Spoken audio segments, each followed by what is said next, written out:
Behind the Grooves. How y'all doing today? Welcome back to Behind the Grooves, where I, Peter Holmes, the vinyl man of all Florida, takes you to the other side of the record, Behind the Grooves. Last we met, we were reviewing George Harrison's last studio album, Cloud 9. But today we're going to be reviewing an album by my second favorite artist in the 1960s and of all time. Now, this one took me about,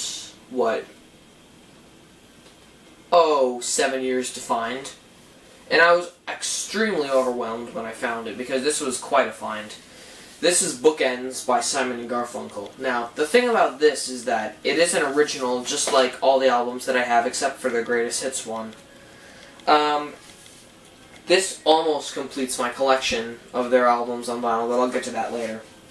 So here you've got the front here. It's pretty worn out, but it was in pretty good condition, and the record was in good condition. I was like, you know what the hell, I'll buy it. On the back here, you've got all the lyrics, just like you do on Bridge Over Troubled Water. This was the first album that they ever did it with. And you've got, on side one, the Bookends theme song, Save the Life of My Child, America, Overs, Voices of Old People, and Old Friends, and the Bookends theme with words. This is kind of tough to read because, you've got Song 1, Song 2, da-da-da. Alright, side 2 has Fakin' It, Punky's Dilemma, Mrs. Robinson, Hazy Shade of Winter, and At the Zoo. Again, this is an original Columbia stereo pressing. I have yet to find any of the albums in mono. You can tell because the sleeve smells so good. I absolutely love the musty basement smell of old records. It's on an authentic 1960 sleeve, I'm sorry. And it feels like 180 gram vinyl, but it definitely is not. So here you go. You got side 1 here. It's an original Columbia label. You don't see these. Actually, you see them really often. And you got side 2 here. Hang on, let me reverse it for you.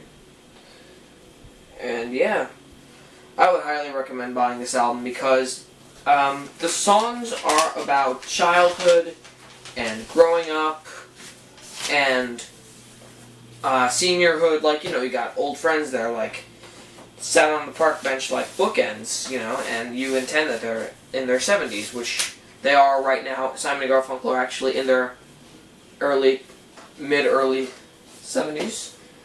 Now, earlier I mentioned that was one of the albums I needed to finish my collection. It is, however, there is still one more that I'm looking for. I am looking for a copy of Wednesday Morning 3 a.m. And if anybody has a copy of Wednesday Morning 3 a.m. from 1963, an original stereo or mono, I don't care, stereo or mono copy that has this label on it, not the one with Columbia written around it, but this very label. If you've got it for that, I will pay you $10 for it. But I expect to find it at antique stores or get it for Christmas one year, so it's not really big. But I've got all the albums, buy them except for that one, and I've yet to find it. I've been into Simon and Garfunkel since I was about 6 years old, to be honest. I've been into them longer than I have the Beatles, so you know for a fact that they're my favorites. And they weren't the most popular musicians of the 1960s, because not a lot of people went to their performances at first, and they weren't actually fully successful until Sounds of Silence came out, but I'll review that another time. Because Wednesday Morning 3 a.m. apparently was not that great of an album, but I think it's a masterpiece because, it's Simon and Garfunkel, and they're my favorite, and I love all their albums. So thank you again for watching. Please subscribe for more vinyl reviews. I try to release a new one every couple days or so you never have to miss out on anything. Please like this video and comment and maybe suggest albums for the future. So yeah, thanks again for watching this, guys. Simon and Garfunkel Bookends original stereo 1968 pressing this is. Again, third time, thank you for watching. Subscribe, like, comment, suggest, and all that jazz. This is Peter Holmes signing out for today. See you later.